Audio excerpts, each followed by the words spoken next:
Just on the practicalities, first of all, of the NATO operation, stalemate is a word that people have used. It does seem to be dragging on. William Hague has said this could last until next year. So, frankly, is it failing? No, I don't think it's failing at all. I think 3 months after the international campaign, Gaddafi is much weaker today. Civilians have been protected. That first day when the air attack started in Benghazi, that Saturday afternoon, they averted a huge massacre. Thousands could have been killed in Benghazi, and also in Jadabia and Misrata and everywhere else. So it is the air campaign is definitely helping to preserve human life in Libya and reduce the casualties considerably. The alternative would have been a huge massacre, almost a genocide in Libya. So I think we don't really, the alternative doing nothing and not intervening is not really an option at all. Otherwise, a genocide would have been witnessed by now in Libya. George Galloway, that has to be a pretty powerful case for intervening. It's quite surreal, actually, listening to Neil at the news wall, that this is a country that we're told is virtually bankrupt, our country, that we have to charge our children £9,000 a year to go to university, that we're laying off hundreds of thousands of people in the public sector because we can't pay their bills. We're told over and over again by the same government that is spending £40,000 a night on hotels for pilots. £40,000 a night for hotels for pilots to bomb someone else's country when our pensioners in the winter time are going shivering cold. It's surreal. But the argument, as with the argument yesterday on vaccines, is that still in the world Britain is a relatively rich country and shouldn't stand idly by. It doesn't feel relatively rich. If it can step in and stop people from being killed. Well, it doesn't feel relatively rich if you're one of the children paying the £9,000 a year in order to be taught at university, or you're one of the people who's suffering the cuts or losing your job. But that's not my only argument. The logic is overwhelming. You have made it clear already in the first 5 minutes of this show. This is a stalemate, an expensively produced stalemate. And we're either going to have to pay vastly more to change that stalemate, or huckle down for what the Admiral called a siege. And do the British people really want to lay siege? What I'm asking you is the basic point of the military commitment at the time.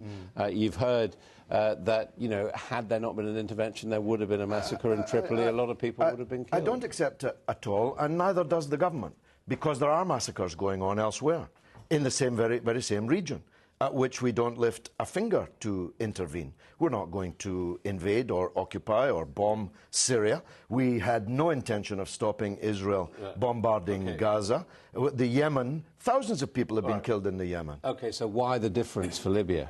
The difference is because Libya is only a 5 million population, yet up to now nearly 13,000 have been killed, over 50,000 have been injured, hundreds and hundreds of cases of gang rape. Yet in Tunisia, which is twice the population, only 300 killed. In Egypt, which is 15 times the population of Libya, only 400 killed. Syria is 6 times the population of Libya, only 1,300 killed. I am not condoning the killings in other countries. Even one life lost in Syria or Egypt or Tunisia is not acceptable. But in Libya, it's a totally different case. This is a mad despot who is out of control, intent on killing half of his population just to hold on to power. The question is, did we want to allow another Rwanda in North Africa, or did we want to interfere as an international and legal and moral obligation to protect a whole population called the Libyan people? That is really the question. No, but there are mad despots everywhere.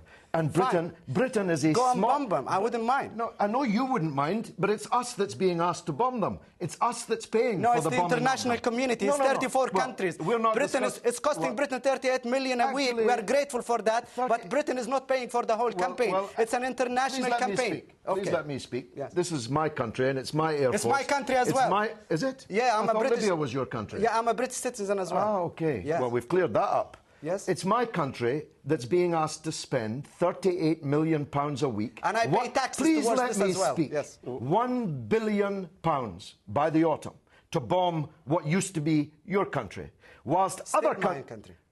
Well, make up your mind. Okay, hang on. Let's just stay on the substantive issue. Other despots are killing their people in large numbers. We're not being asked to, neither will we, bomb and spend £38 million a week bombing them. So the question is, why are we doing it for his former country, stroke now country? And the answer is obvious. It's our oil interests that have fastened our attention on Libya. Okay. Not because Gaddafi was a despot. When I was calling him a despot, Adam, Tony Blair was kissing him in a tent in the desert. I was there, but anyway, but let's put that to al-gamaty, that this is in fact because the West, NATO, is interested in Libyan oil in the long run. Well, this is a very well-known cliche which George and others try to put across all the time. Yes, Libya happens to be an oil country, but that's not the reason. The reason is because Gaddafi decided to kill as many of Libyans as possible to hold on to power. And if the international community, and Britain is playing part of that, but it's not wholly responsible in charge of the campaign, if they did not intervene, then we would have had a huge massacre. You said you believe 13,000 people have been killed. Absolutely. How many of those have been killed by the rebels and by the NATO operation? No, the rebels don't, what you call rebels, the freedom fighters don't kill our own people. These are people, the rebels don't have missiles, they didn't use airplanes. I mean, there must have, it hasn't all been one way, has it? I mean, this is a war that's going on that's being fought. The freedom fighters have killed some of the people fighting on Gaddafi's side, but these are soldiers and officers using multi-rocket launchers and tanks and artillery. Yeah. Obviously, this is a war, but killing civilians, the only one who's doing that is Gaddafi and his security brigades. I just want to ask you both briefly a final question. I know you're going to disagree. George Galloway, where is this going to end, in your view? Stalemate and the partition of the country with the Gaddafi, the dictator's crew hanging on to the western part and the stooges of international imperial power governing in Benghazi. This is going to end on Gaddafi and his sons being squeezed out by the Libyan people mainly, with the help of the international community. I wish it was the Libyan people. Can I finish, please? This is not the House of Commons. Please don't heckle me, George, okay? Heckling you? Squeezed out by before the end of the summer, hopefully, and then the Libyan people will craft a constitution and have a democratic government and get on with the business of rebuilding Libya, which is much better, democratic, with proper development and in good relations with the rest of the world. Totally the opposite of the nightmare of the last 42 years in Libya under Gaddafi. If that happened, it'd be worth having, wouldn't it? Yes, if the Libyans could have overthrown Gaddafi themselves, nobody would be happier than me. We will. Just don't ask me to pay for it. We will leave it on that note of agreement. Thank you both very much.